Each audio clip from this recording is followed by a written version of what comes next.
I never thought a simple overnight drive would be the one thing that still keeps me up at night.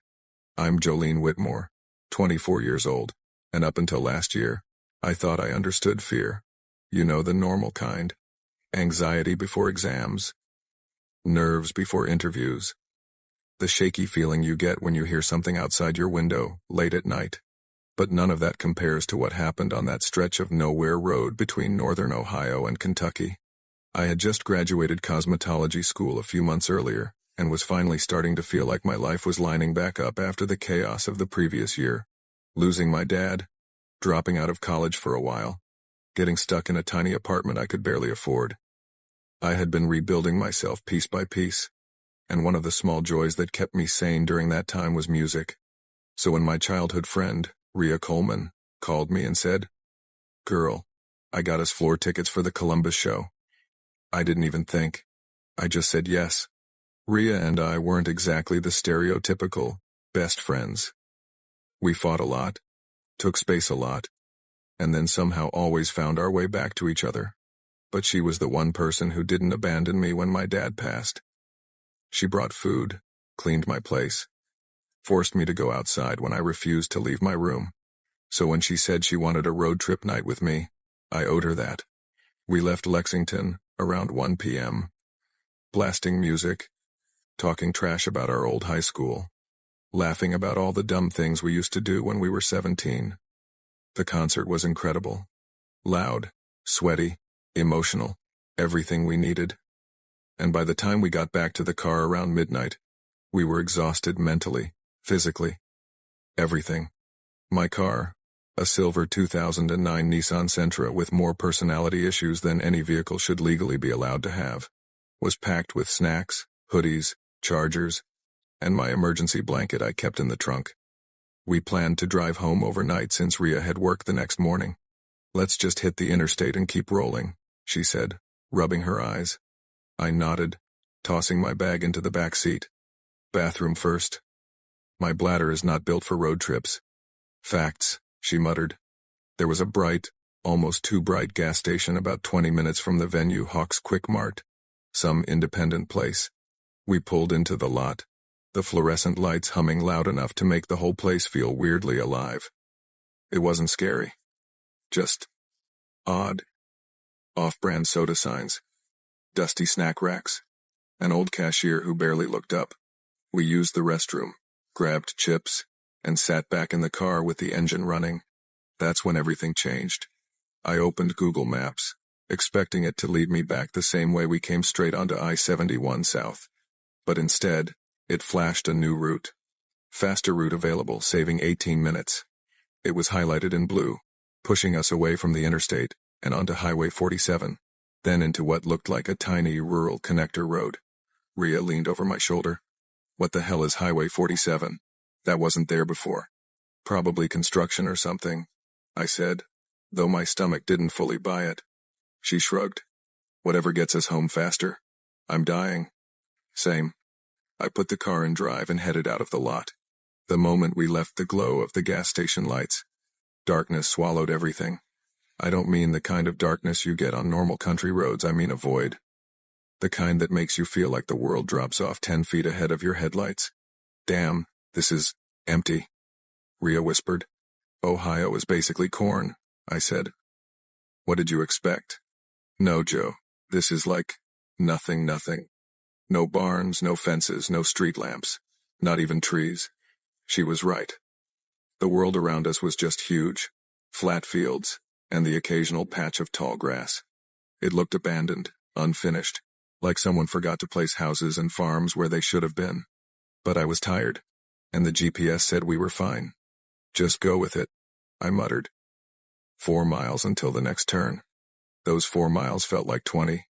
Finally, the voice announced, "Turn right." I slowed down in confusion. "Where?" I whispered. "There," Rhea pointed. The turn was onto a narrow road, no painted lines, no lights. Potholes everywhere. 3 houses sat along it, each one looking like it had been left to rot a decade ago. No porch lights. No signs of life. Just darkness. Something cold slid down my spine. "Joe, this look right to you?" Honestly, no. You want to turn back? I stared at the map again. It says this connects back to the interstate. She sighed.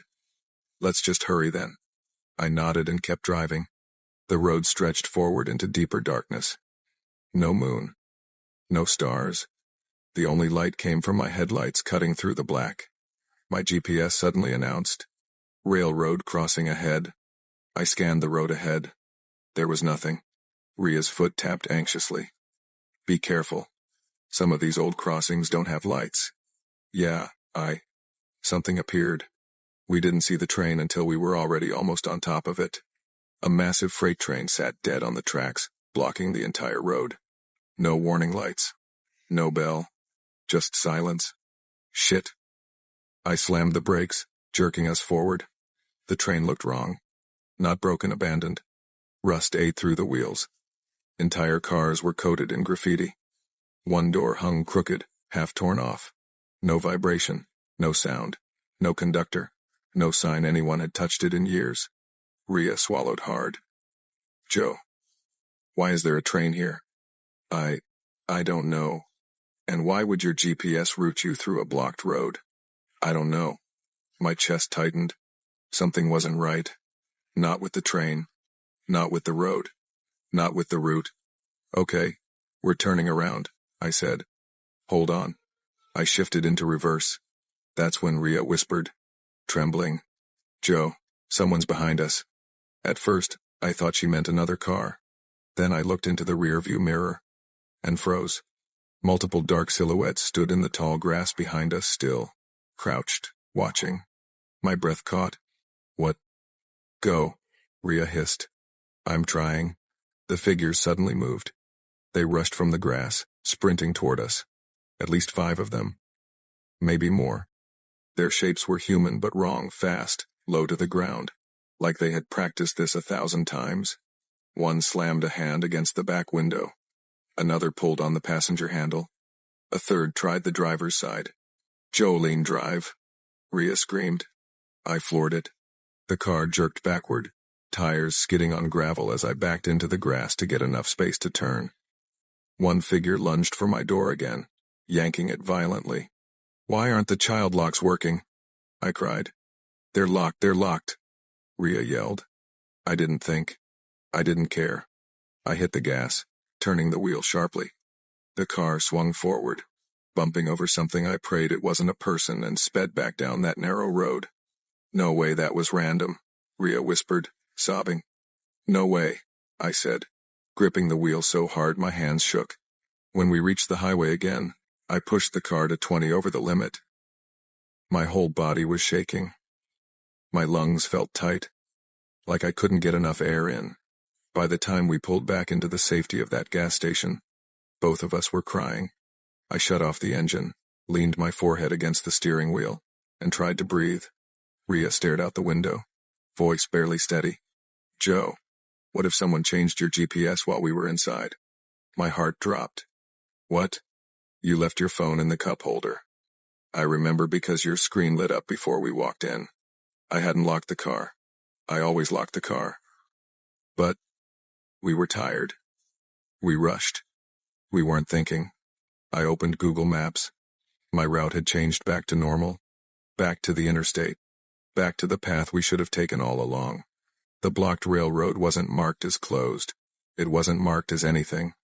Joe, Ria whispered. Someone planned that. I looked up at the highway stretching into the darkness. I knew she was right. Someone had wanted us down that road. Someone had been waiting. Someone who had done this before. And if we hadn't slammed the brakes fast enough, if we hadn't turned around in time, if those figures had gotten into the car, we wouldn't be alive to tell this story.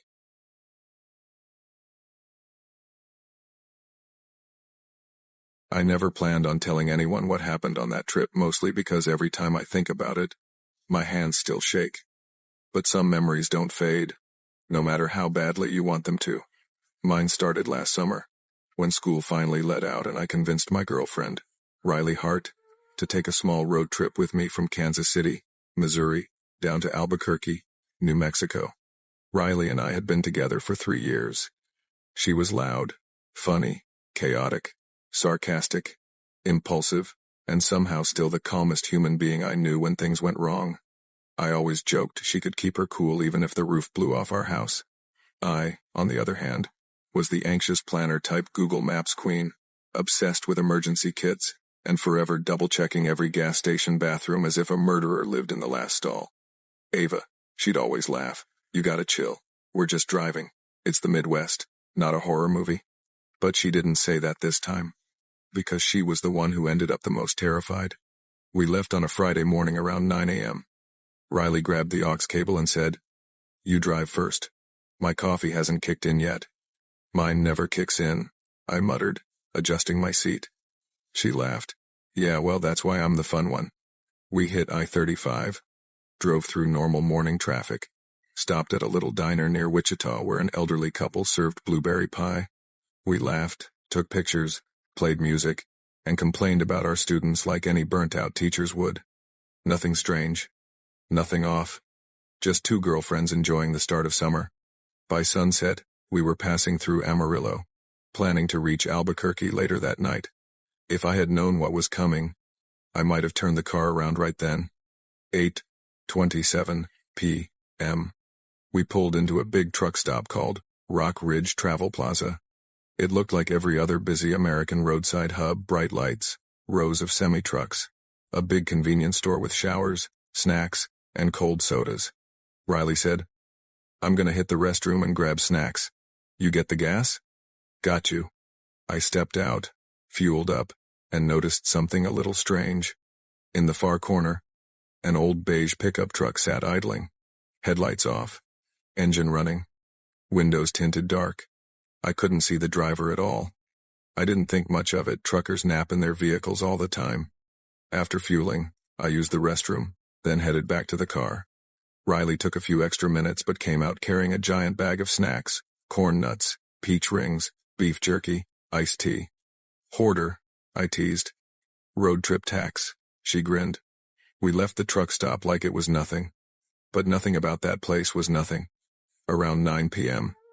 Once we were back on the highway, traffic was still decent. I drove while Riley scrolled on her phone. But an hour later, the road thinned out. Darkness settled in.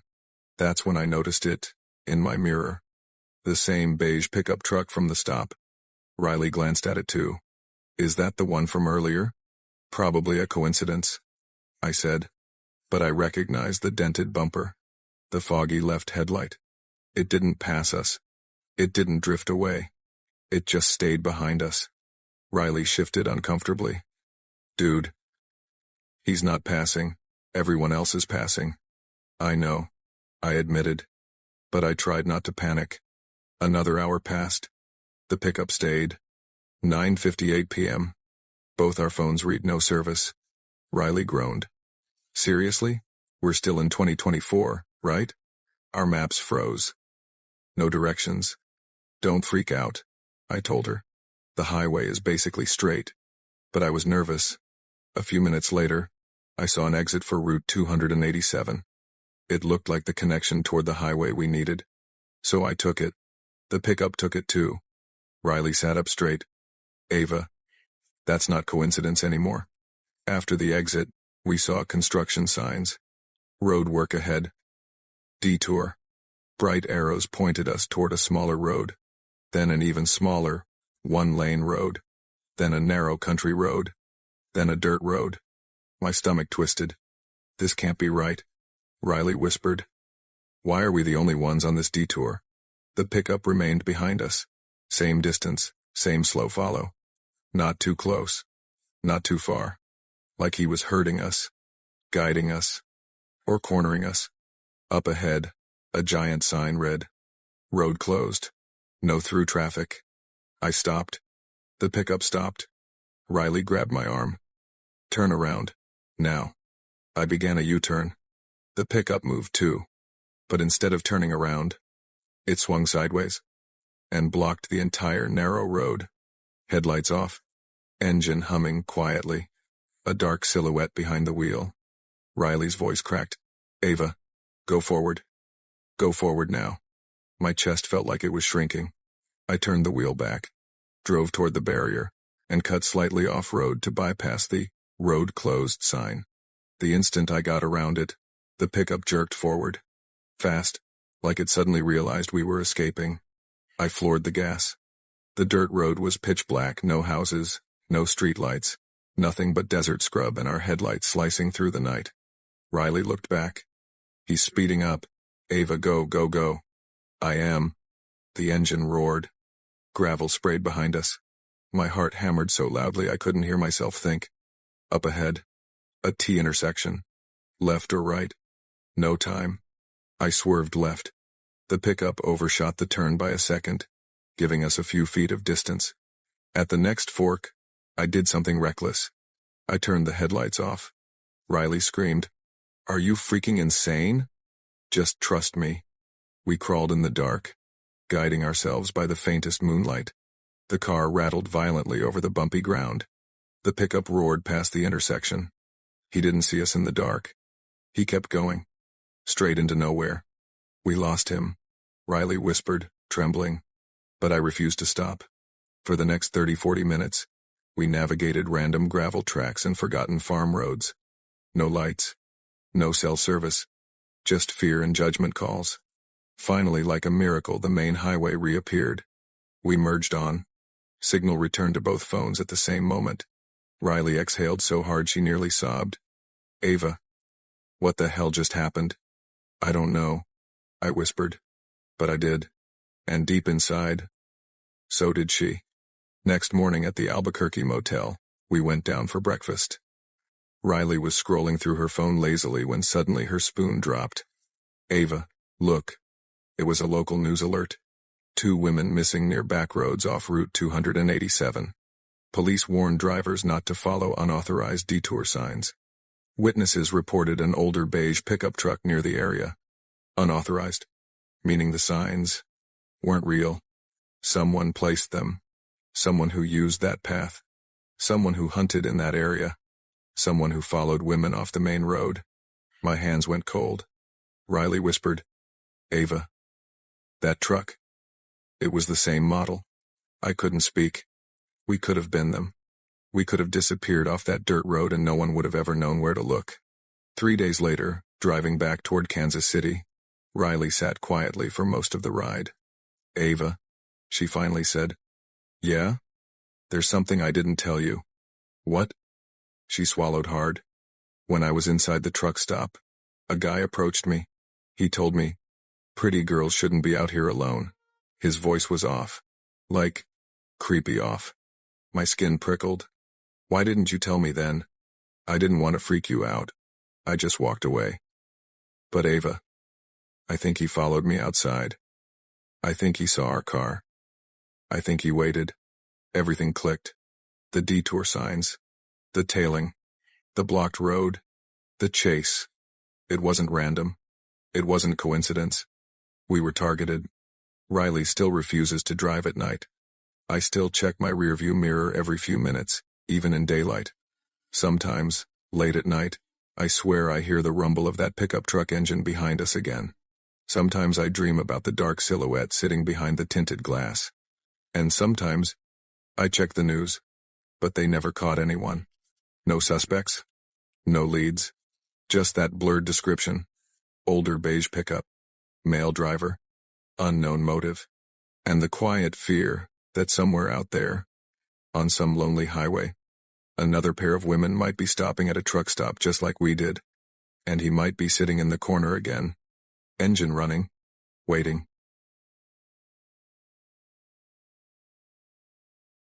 I always thought long road trips would fix the things I never talked about.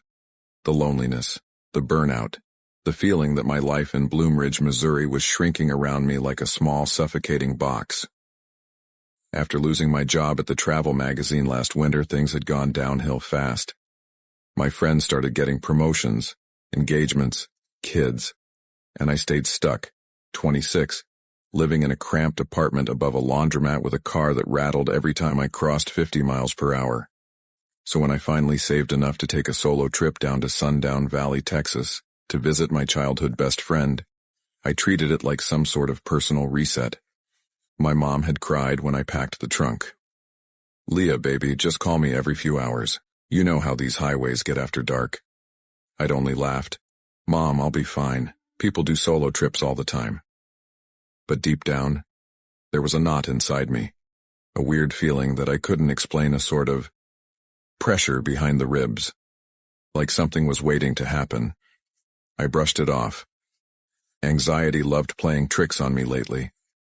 And then, the trip began. The highway stretched out like a black ribbon as I crossed southern Missouri. The air smelled like pine, rain, and the cheap vanilla latte I'd spilled on the passenger seat. My playlist ran through old songs from high school, songs that carried memories that weren't as sweet now. After 8 hours of driving, the sky turned bruised purple, then pitch-black traffic thinned until I felt like the only person left on the planet. Somewhere past the Arkansas border, my GPS started glitching, rerouting. Signal lost. Great, I muttered. Just freaking great. The road became emptier, quieter. No gas stations, no restaurants. Not even those cheesy billboards with cowboys holding giant burgers, just endless dark woods on both sides and the faint hum of my engine. By 12:21 a.m., exhaustion made my eyelids heavy. I hadn't eaten since the afternoon, my throat was dry. And the bladder? Absolutely done with me. That's when I saw it. A blue metal sign reflecting my headlights. Rest area. 1 mile, 24 hours, no security on site. Well, that's comforting, I mumbled. But after 2 hours of seeing nothing, I didn't have many options left. The rest area sat tucked behind a line of thick pine trees like it was hiding. The parking lot was long, cracked, and poorly lit. A single flickering lamp buzzed above the restroom building. No cars, no trucks, no overnight travelers, just me. Leah, you got this, I whispered to myself, gripping the steering wheel a little tighter. In and out. 2 minutes. I parked right in front of the building and grabbed the small can of pepper spray my mom had forced me to keep inside. The rest area smelled like cold tile, old mop water, and something metallic under the surface. Blood? Rust? I couldn't tell. The vending machines hummed loudly like they were struggling. The women's restroom door creaked when I pushed it open. Hello? I called, out of pure habit. No reply. I went in, relieved myself quickly, washed my hands, splashed cold water on my tired face, and took a deep breath. Then, thump. A sudden heavy footstep outside. I froze. Another one. Closer. Slow. Measured.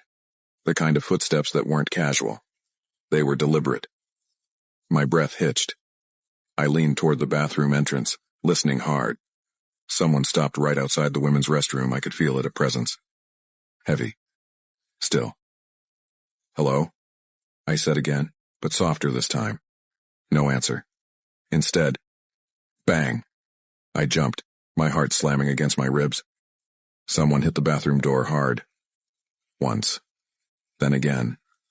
Then again, faster, louder. The door wasn't locked. It couldn't lock. All they had to do was push it open, but they didn't. They just kept banging. Hey! I shouted, forcing my voice to sound strong. Back off, dude! No voice replied. No laugh, no words. Just loud, violent pounding. Then suddenly, silence. Dead silence. My pulse hammered in my ears. Slow footsteps began retreating. Then the door to the lobby creaked open, closed. And the entire building went quiet again. I waited. 1 minute. 2. 3. Finally, I forced myself to walk out, pepper spray up, hands trembling. Nobody. The vending machine hummed. A moth flickered against the buzzing light. The air felt colder than before. I hurried out to my car. Still no other vehicles, still no sound of someone driving away. Where the hell did he go? I whispered. I started the engine. The narrow exit road lay ahead, just one lane cutting between dark woods on both sides. As I rolled forward, headlights slicing through the trees. A man stepped out of the woods.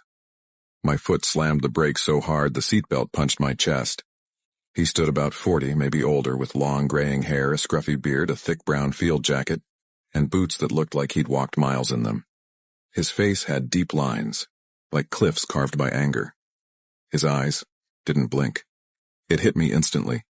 He was the one who had been banging on the door. God, no, I whispered. He didn't move, didn't wave, didn't signal, just stared. I tried inching forward. He stepped closer. I reversed. He walked faster. "What do you want?" I screamed through the glass. He didn't answer, just kept coming. I slammed the gear into reverse and floored it. Gravel scattered behind me as I shot backward into the parking lot. He started running.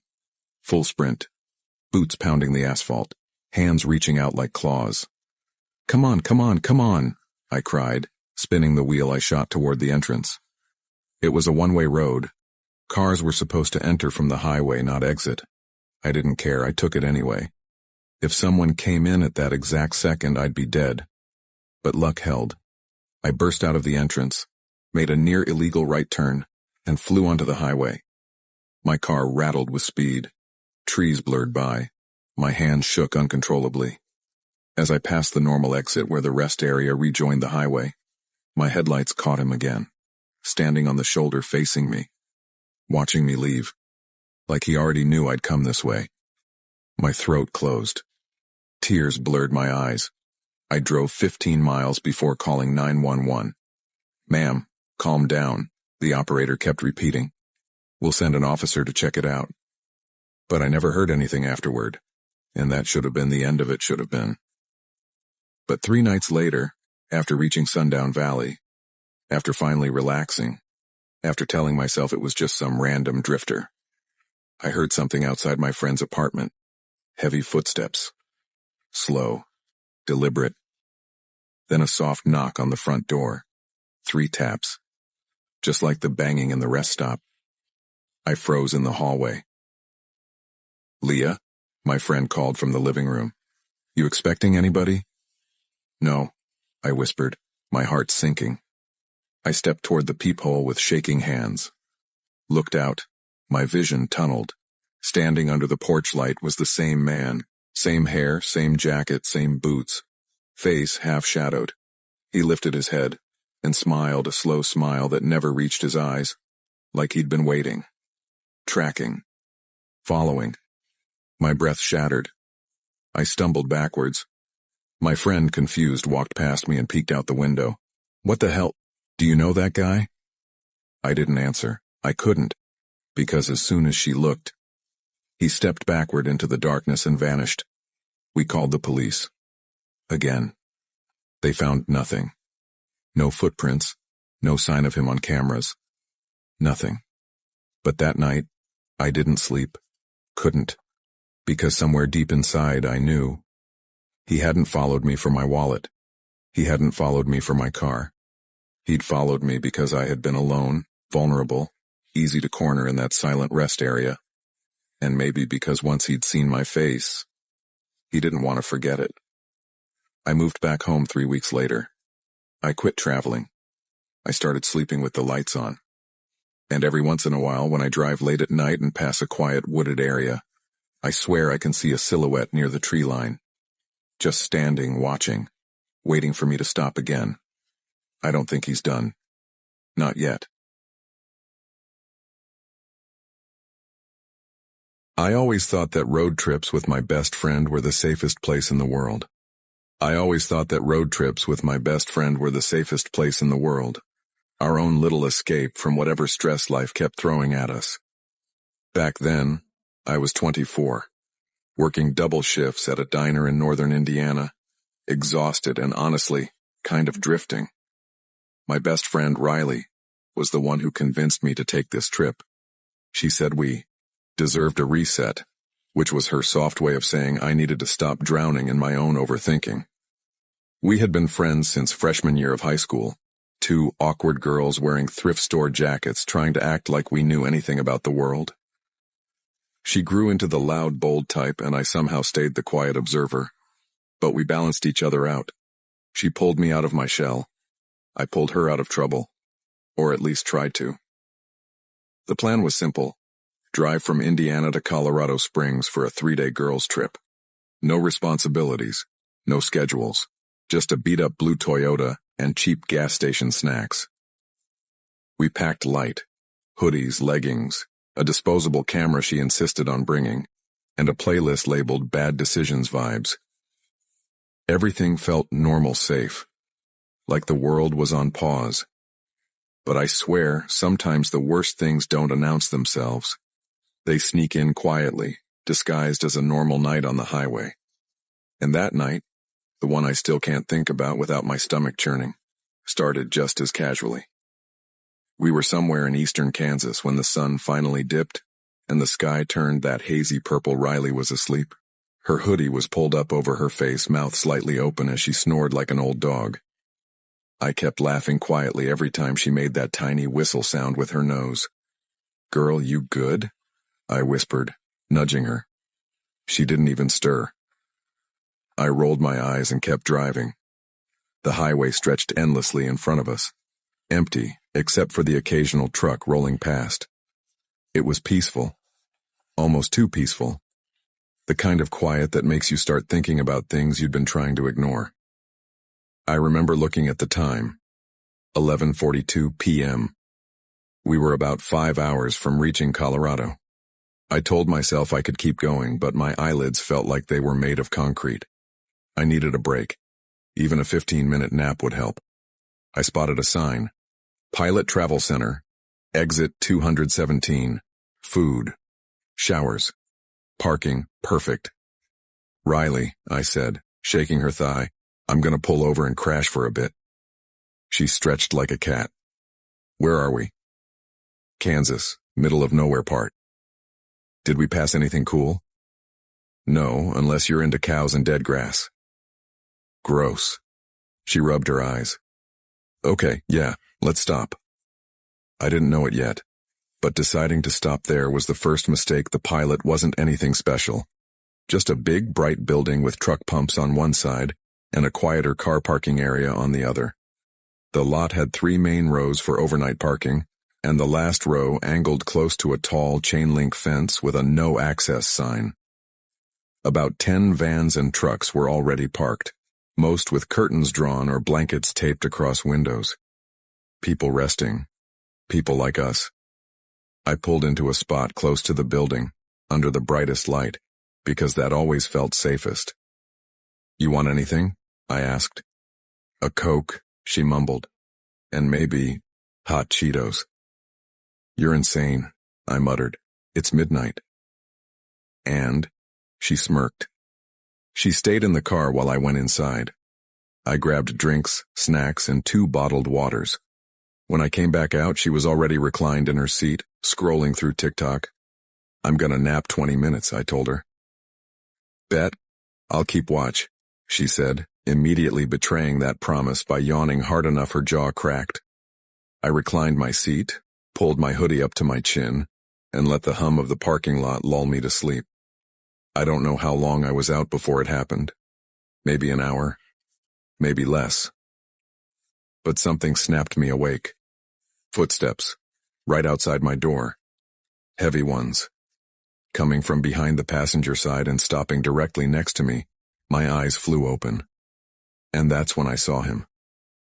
A man. Mid-30s maybe. Scruffy beard, dirty baseball cap, oversized jacket, was walking away from our car. He must have noticed movement because he suddenly turned his head, saw me staring, gave a casual little wave, and then walked right back toward my window. Riley sat up instantly. "What the hell?" she whispered.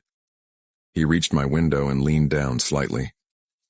"Hey there," he said, voice too cheerful for midnight. "Sorry to wake you. My car won't start. I was hoping you could give me a jump." His accent was Midwest, but rougher. Like he'd been smoking his whole life. I should have said no. But half asleep and thrown off, I mumbled, I mean, sure, I guess." Riley shot me a look like, "Are you stupid?" "Great," he said, stepping back. "Just follow me around." He started walking toward the far row, the row by the fence, the darkest one. I put the car in drive and Riley slapped my arm. Dude. No, hell no. Why would you say yes? I panicked. I wasn't thinking. Well, think now. This is weird as hell. I know, I'll just see what the situation is. We'll keep the doors locked. Girl, we are not mechanics at midnight in Kansas, she muttered. This dude could be a straight-up serial killer. I swallowed hard. She wasn't wrong. He kept walking toward the back, toward a beat-up RV parked crookedly next to an old pickup truck filled with piles of random junk. Something inside me screamed to stop, so I did. Halfway down the row, I stopped the car. The man noticed and started waving frantically. Come on forward, right here, just pull up, Riley whispered. Nope, absolutely not. He's trying to box us in. The positioning was tight. Just enough space for one car to squeeze awkwardly between the RV and truck. No way, I muttered. But for some stupid instinct over logic reason, I edged a little closer, still keeping distance. The man waved jumper cables, motioning aggressively. Then, the RV door swung open.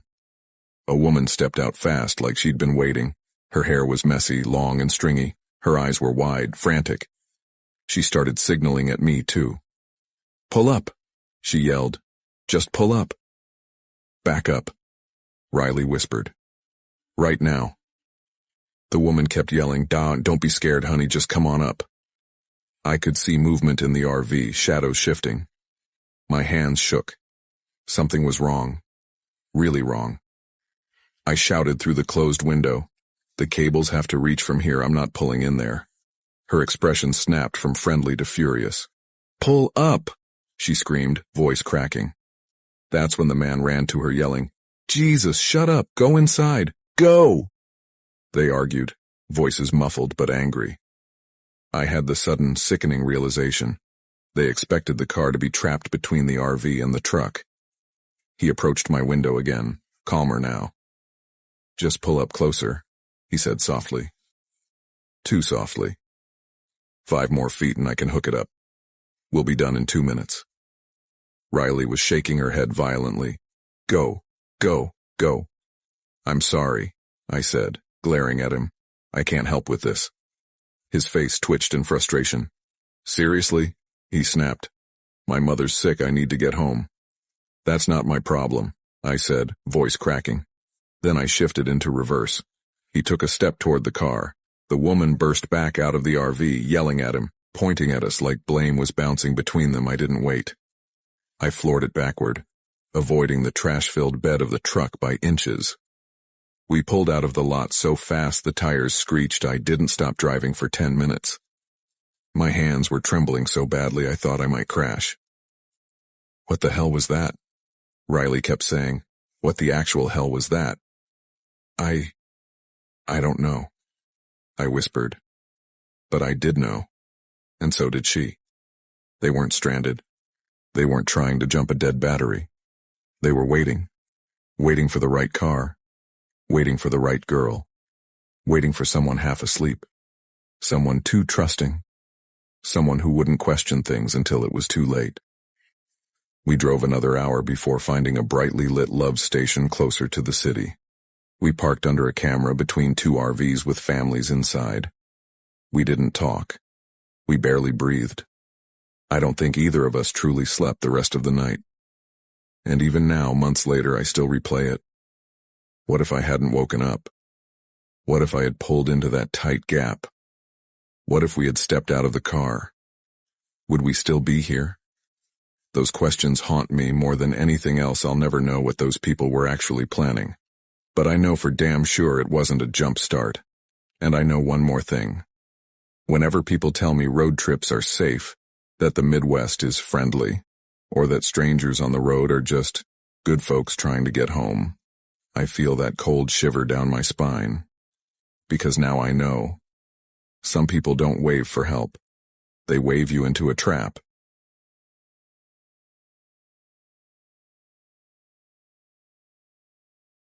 I never thought a simple solo trip would twist itself into one of the strangest and most disturbing memories of my life. Even now, whenever I try to talk about it, my voice tightens, like my body is warning me not to bring that night back into the room. But I know if I don't tell it properly, if I don't lay out every emotion and every moment as I remember it, it'll keep haunting me in little flashes for the rest of my life. So, here it goes. I had gone to Pine Ridge, Colorado, for a 3-day workshop connected to my job. I work as a youth counselor, lots of traveling for conferences, lectures, training sessions. Honestly, I love driving more than flying. Being alone on the road gives me space from everyone and everything. Plus flights were expensive and my car felt like my own safe little bubble. The workshop had gone fine, but I wasn't in the best frame of mind at the time. I had recently gotten out of a 2-year relationship that ended so abruptly it still stung when I remembered it. My ex never hit me or anything like that. But the emotional distance, the way he could stare right through me, made me feel like a ghost in my own home. By the time we broke up, I felt relieved, but empty. So I stayed an extra night after the conference just to clear my head. I explored some trails, ate alone at a diner, watched people laugh with their friends and families. It felt like everyone had someone except me. When I finally packed my car on Sunday morning, I actually felt good. Lighter, like the drive home would be refreshing, a reset.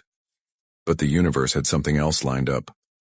I drove all day through long stretches of empty land, flat, open highway with tiny towns popping up every couple 100 miles. By the time the sun dipped down, I was somewhere along Highway 287 in northern New Mexico heading toward Texas. It was getting late, around 9 p.m., but I wasn't sleepy, just stiff and hungry. When I saw a sign for Mesa Creek Rest Area, I figured I'd stop, stretch my legs, and keep going. It looked small but decently lit. A couple of semis were parked and a few SUVs. Nothing weird. But the air felt different the moment I pulled in. Thicker somehow. Maybe because it was a hot night. Maybe because of the loneliness of the highway. Maybe because of what was about to happen. I parked near the building, got out, and headed inside to use the restroom. The air smelled like pine trees and diesel fumes. Pretty normal for a rest stop. When I walked out again, everything still felt normal. Until I noticed him. He was standing off in the grassy area near one of the big oak trees. Not close to the building. Not close to any cars, just there. His posture was weird, like he didn't know where to put his hands. He wasn't using a phone, wasn't smoking, wasn't stretching his legs. Just a thin guy in dark jeans and a faded hoodie, staring straight ahead into the rest stop lights. And then I realized he was staring at me. At first I thought maybe I was imagining it, so I looked over my shoulder to see if he was actually staring at someone behind me. But no, I was the only one walking. Okay, I whispered to myself, trying not to let my nerves spread across my face. Just get to the car. You know that feeling when your instincts start buzzing before your brain even catches up? That's what it felt like. My stomach tightened, and my heart picked up a little pace. I walked to my car without looking back at him. But when I opened my door and sat in the driver's seat, I couldn't stop myself. I glanced up. He was still staring, not waving, not blinking, just standing there in the dim, patchy light with this strange, stiff expression, like he was studying me but didn't want me to know. Dude, what the hell? I whispered. He wasn't like a movie villain. He wasn't covered in tattoos, wasn't holding anything, wasn't grinning or making threatening moves. But something about the way he watched me felt wrong. I turned on the engine, locked the doors, and pulled out. As I left the rest area, I checked my rearview mirror. He hadn't moved an inch. I drove another hour and a half before finally stopping in Claremont, Texas at a little roadside hotel. Not a chain, but it looked clean enough. By that point I was exhausted. I showered, ate snacks from my bag, scrolled aimlessly on my phone, and finally fell asleep around midnight. Nothing weird happened. Nothing creepy. Just regular highway hotel boredom. The next morning I grabbed a coffee, checked out, and continued my drive home. The whole next day was long, empty highway. Podcasts, music, fast food stops. Nothing memorable. By the time I pulled into my neighborhood around 7 p.m., I felt like the trip had been normal. The man at the rest stop slipped into the back of my mind. I told myself, "You're alone, you're tired," and he was just a random dude standing weird chill. But that night proved I was wrong. Very wrong. I was in my kitchen unpacking when I heard something outside. Not a knock, more like movement. Like shoes brushing against concrete or someone shifting their weight on my front step. It wasn't loud. Just there. I walked toward the window by the door, not thinking much of it. Maybe a package, maybe raccoons. But when I looked out, my lungs froze.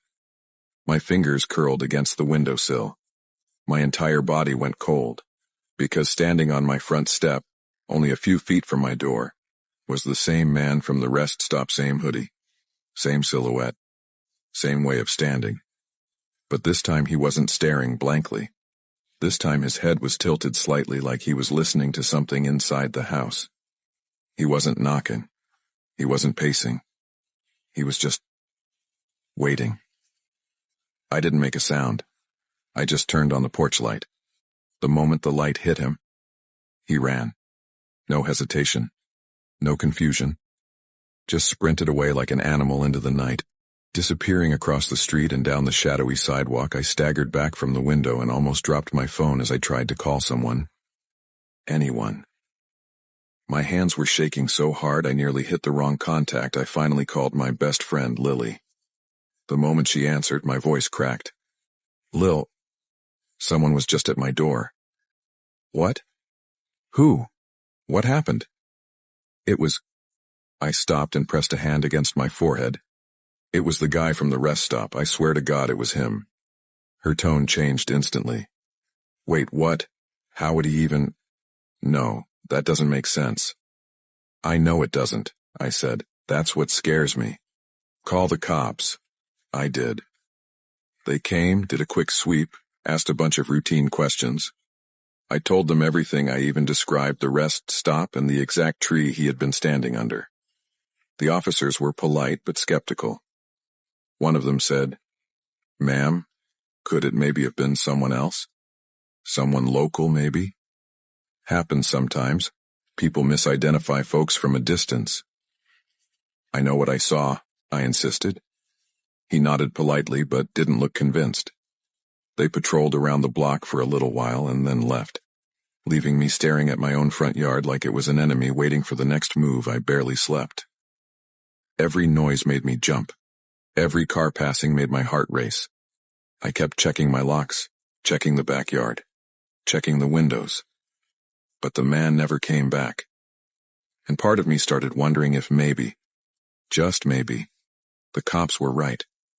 Maybe I had imagined it. Maybe someone else who looked similar knocked on the wrong house, but deep down I knew better. Because the look he had on his face at the rest stop wasn't a look you forget. It was eerie, focused, intent in a way that didn't feel accidental. It was the kind of stare that stays in your bones. The theory, I told several people about it. Every single one had a theory. "Maybe he followed you," one said. "How would he know where she lived?" Another argued, "Maybe he lived near her." "That's a crazy coincidence. Maybe she's mixing up two different guys." It happens. But I know what I saw, and the part that keeps me awake sometimes, even now, is the timing. He didn't follow me into the hotel. I checked security footage with the manager later. Nothing. No car like his. No hoodie. No man matching his build. So how the hell was he suddenly at my house hundreds of miles away? How did he find me? I don't have the answer. I still replay the question too many nights. The weirdest part? 2 months later, while driving to the grocery store, I saw a missing person poster on a telephone pole. A young man from 2 towns over, last seen wearing a dark hoodie and jeans, described as quiet, thin, socially withdrawn. The photo wasn't clear, and something about the face looked familiar, but it was hard to tell. I stared at it for a long time in my parked car. Was it him? Or was I forcing connections because I was scared? I'll never know. I still lock my doors earlier than I used to. I still avoid rest stops at night. And sometimes, late at night, when the house settles or a tree brushes my window, I jolt awake thinking he's back, but he never returned. Not once. And that somehow scares me more, because it means he didn't want anything simple. He wanted something specific. Maybe he mistook me for someone else. Maybe he was just deeply unstable. Maybe he really did live near me. Maybe it really was all coincidence stacked on coincidence. Or maybe he found me because he wanted to. And when the porch light exposed him, he realized he'd made a mistake. A mistake that sent him running. But every now and then, when I'm driving on long, empty highways and the night gets too quiet, I still check my rearview mirror. Because sometimes the road shows you someone once, and they show up again where you least expect them, and sometimes, once is all it takes. I never planned on taking that road. If anything, I always swore I'd avoid driving through little towns in the middle of nowhere, especially the ones that felt like they'd been abandoned sometime in the early 90 seconds and nobody bothered to update the maps. But that weekend, everything in my life felt like it was pushing me toward doing things I normally avoided. The trip wasn't supposed to be scary. It was meant to be a reset. Just me and Jenny. I'd known Jenny since we were 13. We were the kind of girls who made fun of cheesy horror movies and swore that if we ever ended up in one of those situations, we'd actually use common sense. Back then, we were convinced being smart kept you safe. A lot changes when you grow up. Real danger doesn't wait around to make sense. And sometimes luck is the only thing standing between you and becoming a statistic. The weekend getaway started because life had gotten too heavy. My dad had been in the hospital for almost 3 months, heart issues. Bad ones, and I'd been working double shifts at the diner to cover bills my job barely touched. Jenny had just gotten out of a year-long relationship with a guy she loved way more than he deserved. So when she barged into my apartment one evening with a Red Bull in one hand and my overnight bag in the other, saying, "Pack your crap, girl. We're going somewhere quiet before I lose my damn mind," I didn't argue. I didn't even ask where we were going. I just threw clothes into the bag while she talked a million miles a minute about a rental cabin she found near Silver Ridge, Colorado. A little tourist town. Mountains. Lakes. Quiet. I didn't realize how much I needed quiet until I heard myself breathe differently in the car. The first 2 days were perfect. We cooked at the cabin. Binge-watched reality TV. Went into town for groceries and iced coffee. Took pictures by the lookout points. Joked around like teenagers again. It felt good. Human. Like my life wasn't falling apart piece by piece. And Jenny, God. She was glowing again. Laughing again. Her ex had drained the happiness out of her without her even noticing. And this trip was the first time I'd seen her be herself in over a year. The day we were leaving, the universe still felt normal. Not great, not fixed. Just normal. If I'd known what was waiting for us back on the road, I probably wouldn't have even left the cabin. But we don't get warnings like that in real life. The only hint we ever get is a feeling in our stomach, the one we always ignore. We packed the car around 11 in the morning. Jenny insisted on driving the first half because I tended to get tired early. It was a long ride back to Kentucky, around 16, 17 hours, and we didn't want to stay another night in a hotel. Everything started out fine. We listened to music. We made fun of Jenny's Spotify recommendations when she threw on some depressing acoustic playlist. "Woman, this is a road trip, not a breakup montage." She rolled her eyes. "Shut up. I like sad dudes with guitars." We got gas 3 times, ate cheap gas station snacks, argued about whether Cheetos counted as a real meal, talked about everything and nothing. Hours passed. The sun went down. And once we crossed into Indiana, the highway became a web of exits and detours thanks to construction signs every 10 minutes. By the time Jenny got tired and I took over the wheel, it was already close to 3 a.m. We were supposed to stay on Route 64, but the GPS kept recalculating, then recalculating again, then again, and somehow, we ended up on a narrow 2-lane road that barely fit 2 cars at once. Trees pressed against the road like they were trying to swallow it whole. Fog clung to the edges. No streetlights. No houses. Just blackness on both sides. Jenny had fallen asleep in the passenger seat, curled up with her hoodie over her face. At first, the silence felt peaceful. Then it started feeling wrong. The road was too empty, too quiet, and I was too tired to think straight. It started with headlights in my rearview mirror. Faint at first, then brighter, then brighter. The car was far behind me, maybe 2 football fields, but something about it made my stomach tense. Most cars pass. Most cars don't stay behind you at the exact same distance for 20 minutes. I tried to shake off the paranoia. I turned the radio down, took slow breaths, told myself, it's 4 a.m, chill out. People drive early. It's fine. But the road got narrower, curvier. The trees blocked the horizon. Everything felt like it was closing in, and the car kept following. Not closer, not farther. Just there. Watching. I flicked my eyes to Jenny, wishing she'd wake up, because I didn't want to deal with this feeling alone. But her face was buried under her hoodie, and she was dead asleep. Then, it got worse, because once we reached a part of the road that twisted like a snake, the headlights behind me suddenly sped up. Fast. Too fast. I felt my pulse jump. No. The car behind me swerved slightly, the engine loud even from a distance. And then, right as I rounded a curve, brights. They hit me so hard I flinched. The interior of our car lit up like someone had turned on a stadium floodlight. My eyes stung. Okay. Nope. That's not normal. My hands tightened around the steering wheel. The car behind me pressed closer. Closer. Now they were right on my bumper. So close I couldn't see their headlights, just white light flooding through the rear window. Jenny, wake up. I reached over and shook her shoulder, but she barely mumbled. I didn't have time to try again, because the next curve revealed something that made all the air leave my lungs. 4 fat, heavy tires sat in the middle of the road, not rolling, not part of a blown-out piece of rubber, placed, like a row, like someone had set them there. My brain didn't process it in time. I was going too fast. I tried to swerve, but there was no shoulder, just a ditch and thick trees. We hit the tires. Hard. The car jerked up. The sound of rubber scraping rubber echoed through the cabin. Something thumped under us, like metal hitting the bottom of the car.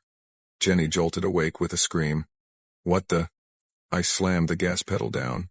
The car behind us kept tailing, but now it slowed slightly, like it expected us to stop, like it wanted us to. Jenny was breathless. What happened? What did we hit? Tires. Someone put tires in the road. What? Why? Before I could answer, we rounded the next bend. And that's when I saw them. On the right side of the road, the rising sun lit the bushes from behind. Light spilled through the branches, making silhouettes easy to see. Silhouettes of people. 5, 6, maybe 7. All crouched. All watching. Not moving. Not startled. Waiting. Jenny gasped. Holy shit. I couldn't look long. I needed my eyes on the road, but what I saw made my blood go cold. Someone was holding a long metal object. Another had something like a thick wooden stick. One person had both hands low, like they were holding something heavy near the ground. These weren't bystanders. These weren't hunters. These weren't people waiting for a bus at dawn. This was an ambush. And they were pissed we hadn't stopped. My voice cracked as I said, "We're not dying here." Jenny whispered, "Drive, just go, go." So I did. I floored it. The tires screamed as the car hit 70 miles per hour. Then 80. Then 90. On a road barely wide enough for 2 cars. Branches whipped at the sides. The GPS kept losing signal. Jenny kept glancing back, her panic rising with every second. They're following us. I risked a glance. The car behind us, an old dark-colored truck, was speeding up again. The headlights bounced violently, hitting potholes and dips like it didn't care what happened to its suspension. The truck roared closer. My hands were slick with sweat. My throat felt like it was closing. Jenny slapped the dashboard. "Faster. Please." "I'm trying." The curves were deadly.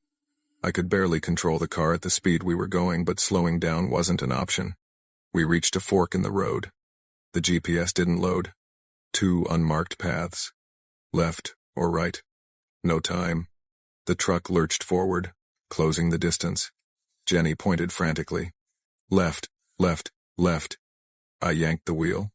The car skidded, fishtailing so hard I thought we'd tip. The truck overshot the turn. For a moment, just one moment, it disappeared from view. I didn't breathe. Jenny didn't breathe. Then the road straightened. I kept driving until my arms shook from gripping the wheel so tightly. We didn't stop until we saw a flickering fluorescent sign that said, Dewey's Fuel and Mart. A tiny gas station. Old. Mostly empty. But it was something. I pulled in fast, almost hitting the pump. Jenny jumped out first. Her voice was shaking. Check the tires, check the fucking tires. I got out and crouched down. My stomach dropped. Each tire had at least 3 or 4 nails embedded in it. Not random nails, fresh roofing nails, still shiny. Someone had scattered them inside the tires we hit. If the tires weren't brand new, we would have blown out on those curves. I felt sick. Jenny hugged herself, pacing. What the hell did we drive into? Who does that? Who just ambushes people? I didn't know. And I didn't want to think about what would have happened if we'd stopped. Inside the store, an old man behind the counter looked at us like we were crazy when we told him what happened. He murmured, "You girls shouldn't be on those roads before sunrise." I swallowed. Why? He hesitated, then said, "Some folks out here don't like outsiders." That was all he gave us. We didn't ask for more. We paid for gas. I avoided telling Jenny anything that would make her panic worse. She avoided asking questions I wasn't ready to answer. We got back in the car. I didn't relax until we crossed into Kentucky and the sun was fully up. Jenny talked about it once. Weeks later, we were sitting in my kitchen eating leftover pizza when she said softly, "They weren't trying to rob us, right?" "No." "Then what did they want?" I didn't have an answer. But every time I closed my eyes, I saw the silhouettes in the bushes, crouched low to the ground like animals waiting for prey. I remembered the way the truck followed us, not reckless, not confused with purpose. And I remembered that moment we hit the tires. That sound. That heavy thump. Someone was waiting just around the bend, expecting us to stop. Expecting us to get out. Expecting us to walk into whatever trap they had planned. If I had hesitated even a few seconds, I don't think we'd be here. Sometimes I lie awake thinking about that alternate version of the story. The one where we stopped the car. The one where we never made it to the gas station. The one where our names would have become a 2-paragraph local news article saying 2 girls went missing before dawn in rural Indiana. People always say, it could have been worse. But most people don't know how close worse can get before you realize it's breathing down your neck. I never told anyone else. Not my parents. Not my coworkers. Not any emergency hotline. I didn't want to relive it. And honestly, I didn't want to hear someone say, "You're exaggerating." Or, "You misinterpreted what you saw." Some things don't need belief to be true. Some horrors don't need supernatural explanations. Sometimes the scariest monsters are the ones who live in the dark on roads nobody monitors, waiting for cars that look vulnerable. And we were vulnerable. 2 tired girls. No weapons. No cell service. No backup. Just luck. And luck doesn't last forever. I still think about how close we came to not making it home. And whenever Jenny and I plan road trips now, we always say the same thing. No back roads. Not ever again. Because we've seen what waits there. And we're never going back.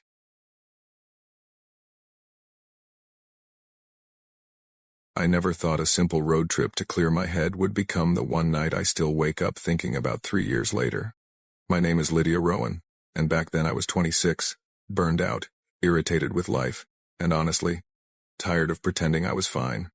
I had just gotten out of a suffocating 3-year relationship with a guy named Brent, controlling, insecure, and somehow charming enough that I convinced myself the red flags were just stress. Classic me. One night he went off on me for not answering my phone at work. I was waitressing at a diner off Highway 12. My phone was literally in the back office charging. He showed up at the restaurant and caused a scene. I broke up with him the next morning. The first few weeks afterward were peaceful, until the silence in my apartment got too loud. I needed space. Mental space. Physical space. Emotional space. So, when my cousin Jenna invited me to stay a week with her at her grad school campus in Ridgewater, Tennessee, I jumped at it. I planned a 2-day drive from Kansas City. Day 1 long haul. Cheap motel overnight. Day 2 arrive refreshed. Easy plan. But trips that start easy rarely stay that way. I left KC at noon with my beat-up blue Honda Civic. A backpack of clothes, a bag of snacks, and the stubborn confidence that road trips fix everything. The first few hours were perfect warm air. Long roads. Music loud enough to drown overthinking. Around 11:30 p.m. Somewhere in rural Arkansas. Exhaustion hit me like a wall. My eyes were sandpaper. My legs achy. And that weird dizzy feeling you get when you've been driving too long. Yeah, full force. I checked Google Maps. But I had 0 service. Great. Okay, Lydia, I whispered. Just find any exit with a place to sleep. The next exit had a faded food sign. McDonald's. 1 mile. Gas station. 1 mile. Blue Willow Motel. 1.8 miles. I didn't love it, but I didn't have another option. The road leading to the motel was pitch black, surrounded by nothing but woods swallowing the sky. I felt that little instinctive pinch of fear at the back of my neck, the one every girl recognizes but learns to ignore because I'm probably just being dramatic. The motel appeared suddenly through the trees like someone had dropped it there in the middle of nowhere. Blue Willow Motel. The sign flickered like it was tired of being alive. The parking lot was empty except for one beat-up silver pickup. Not ideal. Not awful. Just unsettling. I parked and sat there for a moment. My gut was whispering, "Don't stay here." But my body answered, "Girl, we are done driving." So I grabbed my bag and headed toward the office. The lobby smelled like old coffee and lemon cleaner. A man in his late 50s sat behind the reception desk, wearing wire-rimmed glasses and a Carhartt jacket. "Evenin'," he said, voice scratchy like he lived on cigarettes. "You travelin' alone?" My stomach tightened. I forced a smile. "Yeah, just passing through." He slid the guest book toward me. "Name and signature." "Room available?" "Plenty of 'em," he chuckled. "Ain't too many folks stop out this way unless they're lost or tired as hell." Something about the way he said that made my arms break out in chills. But I wrote my name. He handed me a key card. "Room 12. Right round the corner. Door faces the lot. If you need anything, I'm here till 3. I thanked him and walked to my room. Room 12 looked exactly how you'd expect from a rural Arkansas motel. Beige curtains, faded blue comforter, yellowish walls, slight smell of old AC units and dust. But it wasn't gross. It wasn't scary. Just old. I locked the door, double-checked it, then triple-checked it. I showered quickly, changed, and turned off the lights. I was asleep within minutes. Knock, knock. My eyes flew open so fast my neck cracked. I checked my phone. 12:47 a.m. I froze, listening. Knock, knock. Someone was definitely at the door. My heart pounded so hard it shook my ribs. I whispered to myself, "Don't answer, don't move." But I had to look. I silently slid off the bed and crept to the window beside the door. The curtains were cheap thin ones, the kind motels buy in bulk, and they swayed slightly from the AC. I lifted one corner just enough to glance outside. A man stood there. Not the receptionist. This guy was younger, mid-30s maybe. Long, greasy hair. Gray jacket. Dark jeans. Hands stuffed into his pockets. He wasn't knocking anymore. He was just standing there, facing my door. Facing me, though he didn't know I was there. My throat went dry. He wasn't a guest. He wasn't dressed like one. He looked like he lived outside. I dropped the curtain instantly. The man knocked again, louder this time. "Hello." His voice was rough. "You awake in there?" "Hell no." I backed away slowly, trying not to make a sound. After maybe 40 seconds, I heard footsteps. Then nothing. Stillness. I didn't breathe for at least a minute. I waited. And waited. Finally, I peeked through the curtain again. He was gone. I barely slept the next 30 minutes. My mind was running like a hamster wheel. Maybe he was at the wrong room. Maybe he needed help. Maybe it was nothing. But it didn't feel like nothing. Not even close. At 1:28 a.m., there was another knock. I stopped breathing. Same rhythm, except sharper. More impatient. No way, I whispered. I peeked outside. This time it was someone else. A different guy. Younger. Tall. Hood pulled over his face. All black clothes. Hands resting on the door handle like he already tried turning it. This one didn't knock long. He twisted the knob. The metal rattled so hard I jumped back. He whispered something I couldn't hear. Then tried the knob again. Locked. Thank God. He finally stepped away and walked down the row of rooms, stopping at 14. Then 15. Then 16. Testing. Trying. Looking for an unlocked door. My stomach felt like it dropped straight through the floor. This wasn't random. This wasn't someone looking for help. This wasn't a drunk dude mistaking rooms. This was something else. I turned my TV on low to calm my nerves, but I didn't relax. Not even a little. Another 30 minutes passed. A long, heavy thud shook my door. I leapt to my feet. Then another. Then a knock, fast and angry. I looked through the curtain. It was the first guy again. Closer this time. Standing directly in front of the door. Breathing hard. Jaw clenched. Hey, he muttered, voice deeper. You awake? I know you are. Come on. My blood ran cold. Why would he say that? The lights were off. Curtains closed. TV sound low enough to barely register outside. How could he know? He stayed there for a full minute. Just breathing. Staring. Then he walked away slowly. Almost casually. Like he had all night. I didn't sleep after that. Not 1 second. Around 3:10 a.m. I couldn't take it anymore. I needed to know if they were still around. I peeked out again. Not at my door. Across the parking lot. The silver pickup truck I noticed earlier. There was movement inside it. 2 silhouettes. Talking. Watching. One of them lifted his arm. And pointed toward the row of rooms. My row. They weren't random strangers. They were together. Jesus. I backed away from the window so fast my heel hit the bed frame. My breathing turned shaky. Okay. Okay. Don't panic. I whispered. What do I do? Leave? Stay? Call someone? No service. I grabbed my phone, waved it around the air like an idiot. But nothing changed. 0 bars. The motel Wi-Fi. I tried. It didn't work either. I was shut off from the entire world. I paced the room, chewing on my thumbnail, thinking. My mouth tasted like copper from fear. Then I made a decision that probably saved my life. I packed everything, shoes, charger, bag slowly and silently. I didn't turn on any lights. The plan was simple. Wait until the men looked away. Unlock the door quietly. Slip to my car. Pray the engine didn't roar too loud. Drive like hell. Around 3:40 a.m. The 2 silhouettes in the pickup turned slightly, facing the woods. I seized the moment. I opened the door as slowly as possible. It still made a tiny metallic click. I froze. Nothing moved. I stepped outside. The air was cold and damp. My breath fogged immediately. Every part of me shook. My car was 30 feet away. Just 30 feet. I walked slowly at first, then faster, then, hey. A voice exploded behind me. I didn't look back. I sprinted to my car. I heard footsteps, fast ones closing in. Keys, keys, keys.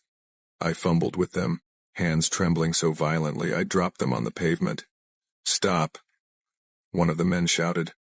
I snatched the keys, slammed them into the door lock, yanked it open, threw myself inside, and hit the lock button so hard my thumb bruised. Someone grabbed the door handle from outside. The car shook. I screamed. The man banged on the window. Open the fucking door. I shoved the key into the ignition. My hands were slick with sweat. The engine hesitated. Then, vroom. I slammed the gear into reverse, backed out so fast I almost hit a pole, then floored it toward the exit. One of the men ran after me for several seconds before giving up. I didn't stop. I didn't look back again. My heart was somewhere up in my throat. I drove until sunrise. Straight into Tennessee. Straight to Jenna's campus. Straight into her arms as I broke down crying in the parking lot. Jenna called campus security. Campus security called the county sheriff. They contacted the sheriff from the Arkansas county I stayed in. 2 days later, he called me. He said, "Ma'am, we're very familiar with that motel." My blood chilled. "What do you mean?" "It's a known spot for local trouble. Drugs, trafficking attempts, robberies. Last year we arrested 2 men who were breaking into rooms late at night. People passing through are easy targets. You're lucky you left when you did." I asked him if he had checked room 12 or the area around it. He paused. Then he said something that still gives me goosebumps. "We found pry marks on a few of the room doors. Looked fresh. And a couple of cigar butts by the tree line with footprints leading back to where a truck had been parked." I thought about the pickup. The silhouette. I always thought road trips were supposed to feel freeing, windows down, hair whipping everywhere, bad pop songs blaring while you laugh with your best friend about nothing and everything. But that was before the summer of 22. Before the road to Sierra Morada. Before I realized that sometimes the scariest part of a trip isn't where you're going. It's who notices you along the way. My name is Alyssa, and at the time, I was 23. I'd just finished my first year as a pediatric nurse, and my best friend Riley, the loud, chaotic, brutally honest girl I'd grown up with, was the kind of person who believed that every problem could be cured with a weekend getaway. "Girl," she'd said one night, leaning across my kitchen counter with a bottle of Dr. Pepper. "You are one more double shift away from losing your damn mind. We're going. No excuses." I'd protested. My mom would freak out. I had laundry to do, and I hated long drives. But the truth? I needed an escape. I needed to breathe. So when she offered a 3-day girl trip to a tiny mountain town in Arizona called Sierra Morada, I said yes. That, yes, still haunts me. I woke up early the morning we left. The sky still dim blue. My apartment smelled like citrus cleaner and old coffee, classic me. Riley barged in without knocking, also classic her, holding a bag of breakfast burritos. "Rise and shine, baby nurse," she grinned. "I got the good ones from Tito's." I laughed. "So we're starting the trip with heartburn? It builds character." We packed my silver Honda CR-V, my reliable old girl who rattled when she hit 75 miles per hour but never once failed me. The air was crisp. The sun just beginning to peek over the apartments. It felt normal. Peaceful even. "Playlist?" Riley asked. "You're not touching it. Girl, your music is depressing as hell." She groaned. "We are listening to road trip bangers. No sad nurse vibes today." "Fine," I muttered. "But nothing from your weird outlaw country phase." "Damn, okay.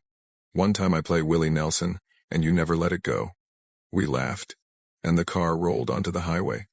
We didn't know then that someone would soon be following us. About 2 hours into the drive, we crossed into the desert stretch of New Mexico, nothing but flat land, pale sand, long, quiet roads, and a sun that felt like it was leaning too close. "I swear this place looks like a Fallout map," Riley said. "Please don't manifest us being attacked by mutants." No promises. An old blue pickup truck had been behind us for a few miles, nothing weird about that. Except, he always switched lanes when we did. Always hung the same distance. Always just close enough. "Riley," I said quietly. "That truck's been behind us since exit 143. She looked in the mirror. "Maybe he's going the same direction." "Maybe," I murmured. But something felt off. The truck looked beat up, faded doors, mismatched paint. No plates on the front.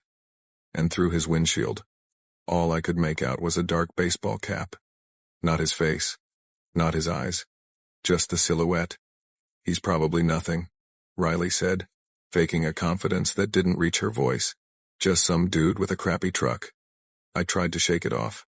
People follow similar routes all the time. I was being dramatic, right? 30 minutes later, the blue truck was still there. Still switching lanes when we did. Still matching our speed. We pulled into a small gas station near a place called Loma Ridge, the kind of dot on the map town that had one store, one pump, and one guy sitting outside selling peaches out of a styrofoam cooler. Riley muttered. This place looks like a horror movie. Please don't say that right now, I whispered. As we filled up, I tried not to look paranoid. But I scanned the road anyway. Don't see him, Riley said. You're good. I exhaled. Maybe I was imagining it. Maybe long shifts had fried my brain. We went inside for snacks. The clerk, a tired-looking woman with red hair and a thick local accent, glanced at us. Y'all traveling far? Arizona, I said with a smile. She hesitated. Be careful on the 601. Folks drive like they're being chased by the devil out there. Good to know, Riley said, trying to joke. We'll keep an eye out for Satan. The woman didn't laugh. When we got back outside, the hair on the back of my neck lifted. The blue truck was parked on the far side of the lot. Same baseball cap. Still no face visible. Alyssa, Riley whispered. Get in. Now. My stomach dropped. We climbed into the car fast and pulled out quickly, gravel crunching under the tires. Within seconds, the blue truck pulled out too. And followed. Okay, this is too weird, Riley said, voice tight. He wasn't even getting gas. My hands shook on the steering wheel. Maybe he just happened to stop there? No way. He waited. The road narrowed to a 2-lane highway winding through canyon-like terrain. Tall red cliffs rose around us, making everything feel claustrophobic. I checked the mirror. He was so close now I could see his bumper. Why is he tailgating? I whispered. Riley turned around in her seat. Hey! Back off! She yelled, flipping him off through the back window. Riley. What? Dude's being a psycho. The truck sped up, closing the distance further. Riley's face paled. Okay, maybe don't piss him off.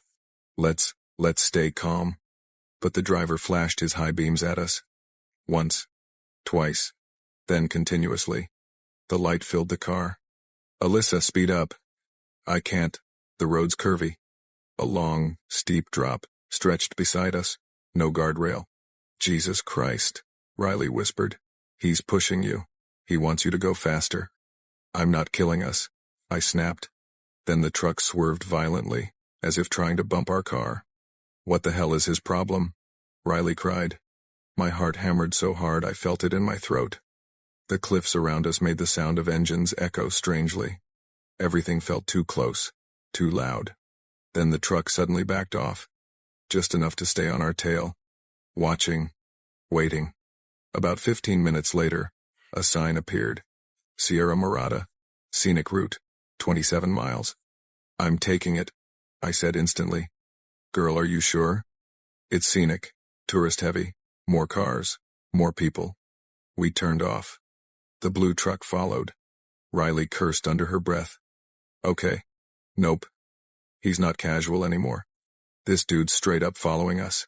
The scenic route was beautiful but isolated wide fields, occasional old barns, patches of pine trees. The sun hung low now, bleeding orange across the sky. I tried calling 911. No service. I tried calling my mom. No service. Riley shook her phone. Damn it, nothing. The truck closed in again, flashing his lights until my eyes ached. Pull over, Riley whispered. Let him pass. No, I said. What if he stops too? Shit, you're right. My voice cracked. What does he want from us? Before she could answer, the truck sped forward, swerving into the oncoming lane and pulling up beside us. Our windows were down slightly, and I could hear him yelling something. But the wind stole his words. What is he screaming? Riley cried. Then we saw it. His arm out the window. Not waving. Not gesturing. But pointing at us, repeatedly, aggressively, like he was demanding we pull over. Nope, not happening, Riley yelled. I tried to keep my hands steady. He kept yelling, kept pointing, kept matching our speed. And then, he jerked his truck toward us, inch by inch, trying to force us off the road. Go, go, go. Riley shrieked. I slammed the gas pedal. The truck revved loud, furious, but the incline slowed him for a second. That second saved us. I took a sharp turn onto an unmarked dirt road. The truck missed the turn.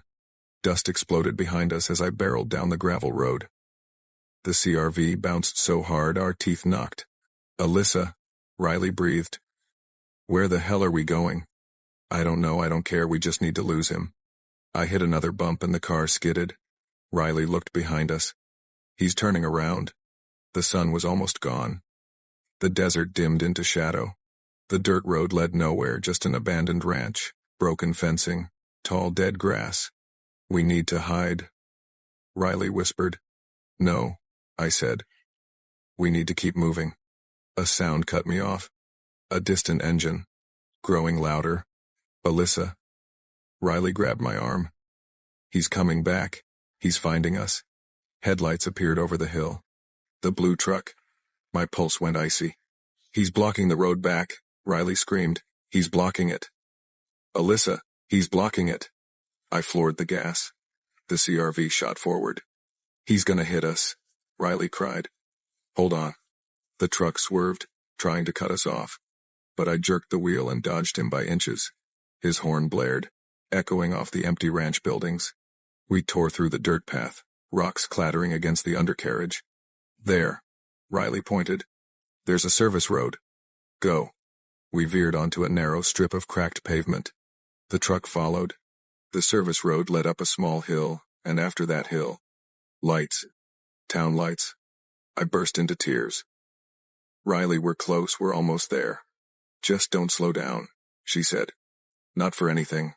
We flew down the last stretch. The town of Sierra Morada came into view, gas stations, restaurants, a sheriff's truck parked near the edge. The blue truck suddenly slowed. Then stopped. Just stopped. Right on the hill. Watching us. Riley sobbed. Oh my God. Oh my God, is he coming? But he stayed there. Engine idling. Headlights fixed on us like eyes. We didn't stop driving until we reached the sheriff's station. 2 officers came out quickly when they saw Riley crying and me shaking so badly I could barely talk. One was a tall Hispanic man with kind eyes. Hey, what happened? Are you girls hurt? We explained everything, the lights, the tailgating, the yelling, the attempts to run us off the road. The officers exchanged a look. The older one sighed. We've had reports. Not enough to tie to one suspect. But girls traveling alone have been getting targeted around these back routes. My stomach twisted. Did anyone get hurt? I whispered. He hesitated. Some didn't check in. Some cars were found abandoned. Riley's hand clamped onto mine. Why didn't anyone stop him? She cried. Why isn't he arrested? The younger officer said quietly. Because he never stays. He never lingers. By the time we get calls, he's gone. Like he knows the timing. A chill spidered up my spine. They drove us to our motel themselves and told us not to travel at night. They took down all our details. Promised they'd scan the area. But the blue truck was never found. Not that night. Not the next day. Not ever. The morning we left, I felt sick. The drive home was supposed to be easier, daylight. More traffic, no detours. But as we passed the stretch of road where he'd last appeared, I couldn't help looking at the hills. Just once. Just for a second. And that's when I saw it. A beat-up old blue truck parked far off the road behind a cluster of dried-out shrubs. Driver's door open. No plates. Baseball cap hanging on the mirror. Riley saw it too. Her voice cracked. He waited. He literally waited to see if we'd come back through. I pressed the gas pedal, heart hammering. We didn't stop. We didn't breathe. We didn't look again. And even now, 2 years later, whenever I'm back on a quiet highway, I still get the same cold chill creeping down my spine. Because I know, without a doubt, that he wasn't just messing with us. He was hunting, and we just barely slipped out from between his teeth.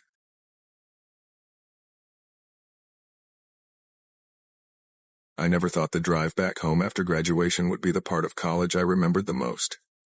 Not the 4 years of exams, late-night pizza, roommates, heartbreaks, or the weird campus parties. But that night, that empty American highway, and the man I still dream about. My name is Brianna Thorne, and I had just finished my degree in sociology from a small university in northern Wisconsin. Graduating should have felt like a triumph, but if I'm honest, I was burned out emotionally, financially, mentally. College had taken a toll on me in ways I wasn't ready to admit out loud. I was driving back to my hometown in Indiana, about 10 hours away. It was supposed to be this happy, freeing road trip. My friends even tried to convince me to break it into 2 days and crash at a motel somewhere halfway. But I didn't have motel money. Hell, I barely had grocery money. My student loans were waiting like wolves, and my old beat-up 2007 silver Honda Civic, the one with the weird rattling noise under the hood, was running on borrowed time. Still, I loaded up my clothes, my thrifted bookshelf, a worn-out suitcase, and leftover college junk, and started the drive home in that car. She had over 230,000 miles, mismatched tires, and new brakes. I bought secondhand from a guy named Stitch, because the shop price was too high. Yeah, life was glamorous, but I told myself, it's fine, you'll make it home. It's just one day. And for most of the drive, I was right. Until the part of the trip I wish I could erase. It was around 9:40 p.m.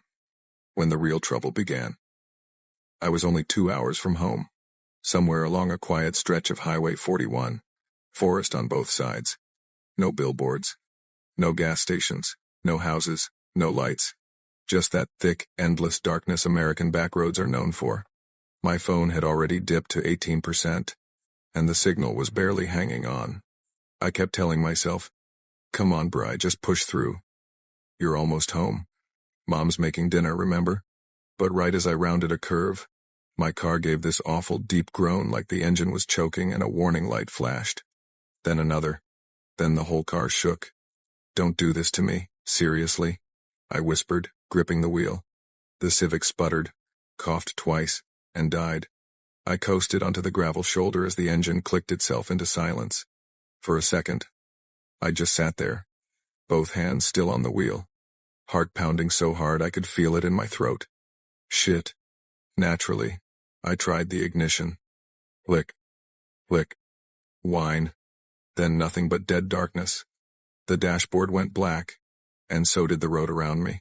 I grabbed my phone, holding it up like that would magically help. No service. Not even one bar. Awesome, I muttered. Perfect. Love that for me.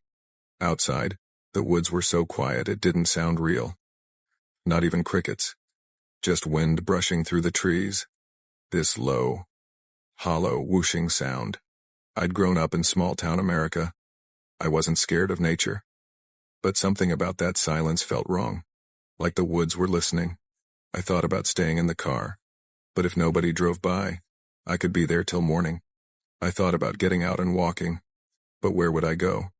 I hadn't seen a gas station in over 30 miles. The isolation hit me all at once hard. Then I remembered something my dad told me once. If your car breaks down at night, stay inside. People out there ain't always good people. At the time, I rolled my eyes. But now, that advice wrapped around my spine like ice. I sat there for about 10 minutes trying to get even the tiniest hint of phone service. I held it near the windshield, near the ceiling. I even joked out loud. Should I climb onto the roof? Would that help? Anybody? No. Cool. But then, a loud, sharp knock hit the back window. I screamed. Like, full on. Instinctive scream. I spun around so fast my neck cracked. There was a man standing right at the rear passenger window. Balding. Beard. Jacket too thin for the weather. Clothes dirty like he'd been sleeping outside. And behind him, nothing but trees. Thick, dark trees. He hadn't come from the road. He had come from the woods. I froze as he stared at me, unmoving, his breath fogging the glass. Then he lifted his hand and knocked again. Slow. Deliberate. 3 taps. Hey, I said weakly, raising my hand in a half-wave. No reaction. He just watched me. Watched. Then he tried the door handle. The locked door rattled violently. My whole body tightened. Oh, hell no. I whispered. The man slowly walked along the side of my car, dragging his hand across the metal, fingernails scraping, making this long, horrible sound. Scree. He stopped at the front of the car, staring at the hood for a moment, like he was inspecting it. Then he moved to my driver's side. He grabbed the handle. Pulled. Pulled again, harder. Then he leaned down so his face was inches from my window. His eyes looked wrong. Too wide. Too alert. Like he didn't blink enough. He whispered through the glass. "You should open the door." And that voice, raspy, broken, made my stomach twist. I shook my head instantly. "Sorry, no, I can't, I'm waiting for help." He cut me off by knocking again. Harder this time. Knock, knock, knock. "Open it." "No." He stared at me for a long, terrifying moment. Then, he smiled. But not a normal smile. Too long. Too slow. Like he wasn't used to the shape of it. Then he said something that made every hair on my arm stand straight up. "Found another one." "Another." "What?" Before I could respond, he stepped back and looked toward the woods. Like he was signaling. Like he expected someone to come out. And that's when pure survival kicked in. I didn't think. Didn't weigh options. Didn't hope for a miracle. I just acted. I turned the key in the ignition because it was the only thing I could do. Click. Whine. Click. Whir. The engine sputtered back to life like it was waking up from a nightmare. "Oh, thank you. Thank you." I breathed. The man's head snapped toward me. I slammed my foot on the gas. The car lurched forward, gravel spitting behind me as the Civic shot onto the highway like it had been waiting for this moment. I glanced in the rearview mirror. The man was running toward the road. Fast. Faster than I expected. And someone else, another figure, stepped out from the tree line beside him. My blood ran cold. There really was another one. But my car kept going. 40 miles per hour. 60. 70. I didn't stop. Didn't breathe. Didn't even blink. I didn't pull over until I reached a gas station with perfect lights, people, and cell service. I sat there shaking and crying so hard I couldn't speak for 5 minutes. When I finally called my mom, she thought I'd gotten into an accident. I wish it had been that simple. The next day, after I made it home, my dad looked over the car. The fuel pump was dying. The alternator was shot. The battery should have been dead hours before the engine started. He couldn't explain how it turned on. "You're lucky," he kept saying. Real damn lucky. But that's not the part that keeps me up at night. The part that haunts me is this.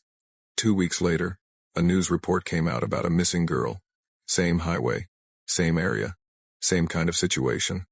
Her abandoned car was found deep in the woods. The police suspected foul play. The suspects? Unknown.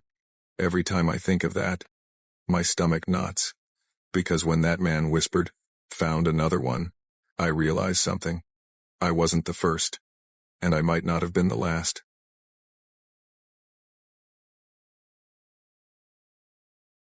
I never thought a simple weekend girls' trip would change the way I look at empty highways forever. I was 21 at the time, still juggling college classes at Willow Creek Community College while working part-time at a thrift store in a tiny town in northern Alabama. Life wasn't glamorous by any means, but that particular spring, I had saved just enough money to take a much-needed break from everything, assignments, shifts. The constant buzzing inside my head telling me I wasn't doing enough. My best friend, Lana Bristow, was the only person who knew exactly how badly I needed that break. We'd known each other since freshman year. She was from Tennessee, loud, funny, sarcastic. The kind of girl who could turn a funeral awkward. But she was also the kind of girl who would show up at your door at 2 a.m. with chicken nuggets because you cried over a bad grade. That weekend, she'd practically dragged me into her Subaru, tossing her backpack in the back seat and saying, "All right, Harper, we're going. No excuses. You need sunlight, caffeine, and scenery that isn't the thrift store parking lot with that creepy old man who always asks for a senior discount when he's like 45. I laughed then. I wish I still could. We planned to drive from Alabama through Chattanooga and up to a set of waterfalls Lana had heard about near the Tennessee-North Carolina border. A simple 2-day loop. Nothing crazy. Just a girls' trip. But nothing about that trip stayed simple. We left early, like, before the birds, kind of early. I remember staring out the window as the first sunlight peeled itself across the hills. Lana turned down the music, side-eyeing me. "You good?" "Yeah," I said, tugging at the sleeve of my hoodie. "Just tired." "You're always tired. You're always annoying." She snorted. Fair. We stopped for gas outside Scottsboro, grabbed horrible gas station muffins, and hit the road again. The first 4 hours were perfect, laughing, talking, gossiping about people from school. Everything felt normal. Until the GPS glitched. We were somewhere past Murphy, North Carolina. The kind of winding mountain roads where the trees grow thick and the radio cuts out. Lana tapped the screen. Why is the route changing on its own? It's just the mountains, I said. Signal's garbage around here. The route rerouted again. And again. Then it froze completely. No road. No reroute. Just a blank map, with a blue dot drifting like we were floating on an ocean. Okay, Lana muttered. That's new. We reached a fork, left or right, but the GPS stayed blank. Right? I guessed. Girl. The way you said that does not fill me with confidence. I checked the sky. Clouds were pulling in fast. It's fine, I said, pointing. Let's just try right. I wish I hadn't said that. The rain came fast like a sheet. 1 minute it was drizzling. The next the world turned blurry. The road narrowed. Trees leaned in like they were trying to listen. That's when I saw him.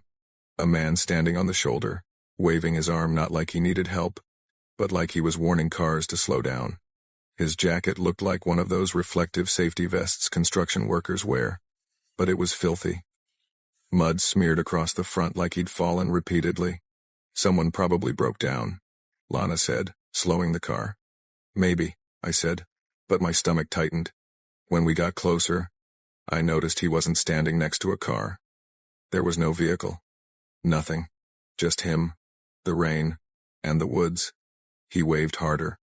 Lana lowered the window just a bit. Hey, you all right? The man didn't answer. Instead, he pointed aggressively toward the road ahead, then made a slashing motion across his neck. Dude, Lana whispered. That's weird. I don't like this, I said quietly. He stepped closer, rain dripping off his clothes. His hands looked rough, scratched, like he'd been clawing through brush. His eyes looked exhausted but frantic. Something's ahead, he shouted over the rain. You girls don't want to go that way. What's up ahead? Lana asked. He took 1 step closer. Then he opened the back door and climbed in. Just like that. I didn't even have time to scream. What the hell, dude? Lana shouted, twisting around. He slammed the door shut. Water pooling on the seat beneath him. His breathing was ragged, like he'd been running. His hair dripped into his eyes. Drive, he said, please. Lana's eyes met mine wide, scared. She whispered, Harper, just drive. I whispered back. She put the car in gear. He smelled like dirty clothes that had been left out in the rain for days. The grime on his hands looked caked in. He clutched the back of Lana's seat so tightly that his knuckles turned white. Thank you, he breathed. Thank you for stopping. Most don't. What's going on? I asked, keeping my voice steady. He didn't answer right away. Instead, he stared at Lana. You're taking the wrong road. We were gonna turn around, Lana lied quickly. We kinda got lost. He laughed a dry, broken laugh. Yeah, people do. His voice had that unsteady tone people get when they haven't slept. What's ahead? Lana asked. For a second, he went quiet. Too quiet. You ever hear about places the cops don't bother patrolling? He asked, suddenly. Places where things go missing and folks pretend they never saw anything in the first place. Lana cut me a look. Buddy, we just want to get back to the main road. He looked at me then, not at Lana. Me. You from around here? He asked. No, I said quickly. He nodded, like that was good for some reason. You don't look like you're from here. He smiled. It wasn't a kind smile. Lana jumped in instantly, her voice upbeat and fake. Neither of us are from here. We're just doing a girls' weekend, hiking and stuff. He leaned back, exhaling shakily. I was stationed in Kentucky once, he muttered out of nowhere. Back when I still had a job. Before they let me go. You were in the military? Lana asked. He shrugged. Something like that. Now they put me up at the VA clinic, but I don't stay long. Too many rules. Too many nurses going through my things. He laughed again. A little too loud. They found my stuff. They didn't like that. I stared out the window, pretending to look at the trees. My heart hammered so hard I thought the man might hear it. "Hey," he said suddenly. "You listening?" I kept my eyes on the glass. "Yeah. You're real quiet," he said. Quiet ones always see too much. Before I could respond, Lana cut him off quickly. "So how far up is this area we shouldn't go to?" she asked loudly, forcing the conversation back. He blinked, confused for a second, then scratched his arm. "A mile, maybe less. You'll see the pull-off. Don't stop there. Not unless you want to meet the folks who live in those woods." My whole body chilled. "There's a camp out here?" Lana asked. He didn't answer. Instead, he leaned forward again, whispering, "You girls are lucky you picked me up." Then he stared directly at me again. Real lucky. I pressed myself into the door, my hand finding the lock. The rain thickened so loud it drowned out everything else. Lana's voice trembled. There's an overpass up ahead. Maybe we should drop you there so you stay dry." He didn't move. "You trying to get rid of me?" he asked softly. "No, dude," Lana said with a nervous laugh. "I'm just trying to help. You think I don't know when someone's trying to get rid of me?" His tone sharpened, and he leaned between our seats. I flinched. "Hey," I said softly, forcing calm. "She didn't mean it like that. It's just safer under the bridge. No rain. No cars splashing water." He turned to me again, studying my face. "You're scared," he whispered. My throat tightened. Lana slowed the car as we reached the overpass. She pulled onto the shoulder. The man finally exhaled, long and heavy. "All right," he muttered. "This is fine. This is fine."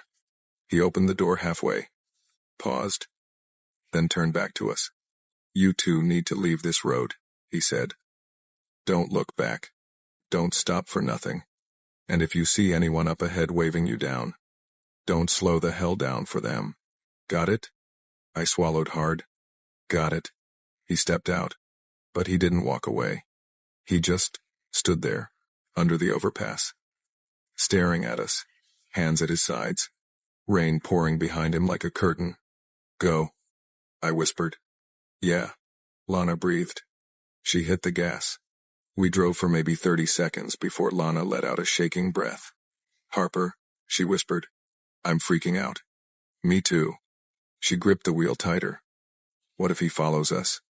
What if—" "He's on foot," I said. And honestly, he looked more lost than dangerous. "Yeah, but Jesus, he just climbed in. Who does that?" I shook my head. I didn't know. The woods around us thickened again. The GPS was still blank. The sky still bruised and heavy with rain. Then we saw it. A small pull-off on the right. Dirt. No signs. No other cars. Lana slowed. Is that what he meant? Probably. The pull-off had a narrow path leading into the trees. Dark. Wet. Muddy. Something about it felt wrong. Like the air itself was heavier there. "Keep driving," I said quickly. Yeah, okay." Lana pressed the gas. As we passed the trailhead, I glanced out the window just for a second. There was movement between the trees. Not an animal. A person. Standing perfectly still. Halfway behind a tree. Wearing dark clothing soaked from the rain. Just watching our car pass. I jerked in my seat. "Lana."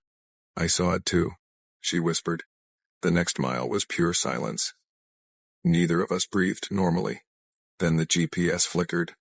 "Oh, thank God," Lana muttered. A map appeared. We were off route, but at least the system was working again. It rerouted us back toward the main highway. Just as Lana turned onto the connecting road, she said, "We were lucky, huh?" "Yeah," I whispered. The rain softened. The trees thinned. And then, my phone buzzed. No service, but a notification appeared. "Unknown number. Why didn't you stop?" My stomach dropped open. Lana saw my face. "What?" I turned the screen toward her. Her hands trembled on the wheel. How would someone, out here?" The phone buzzed again. "Unknown number. You should have stopped at the pull-off." Then a picture came through. A blurry shot, taken from inside the woods. Our car, passing by, taken from maybe 20 feet away. Lana slammed her foot on the gas. Holy shit, holy shit, holy shit. Don't stop, I shouted. I'm not. She sped through the curve so fast I thought we'd skid off the road. The messages stopped once we hit the main highway again. The service returned. The rain eased. For the next hour, neither of us spoke. It wasn't until 2 days later, back home, that I worked up the courage to Google the area. I wish I hadn't. There were forums, old ones, about missing hikers along that same road. People talked about an unmarked trail that led to some off-grid community. A place law enforcement didn't bother visiting anymore. A place people didn't come back from. Some said they'd seen people waving down cars, pretending to warn them, then leading them into the woods. Others mentioned a man with a safety vest who'd escaped once. Babbling about them. The posts stopped around 2019, but one message stood out. If you see someone waving you down on that road, do not stop. That's how they choose you. I closed my laptop and cried. Not dramatic crying, quiet, shaking crying. Because I kept thinking about that blurry picture. Someone had been standing in those woods, watching, waiting. And if Lana hadn't kept driving, if that man under the overpass hadn't warned us, if she had turned into that pull-off, I don't think we'd be here. Sometimes at night, when I can't sleep, I think about the man we picked up. His dirty clothes, his frantic eyes, his trembling hands. He wasn't the threat. He was the warning. And I don't know what scares me more, the things he saw out there, or the fact that someone had my number. I changed phones, changed numbers. But sometimes, when I drive alone on empty roads, I still think I see shapes in the trees. Still think I see someone waving me down. I speed up every time. Because I know better now. Some roads look empty. They aren't.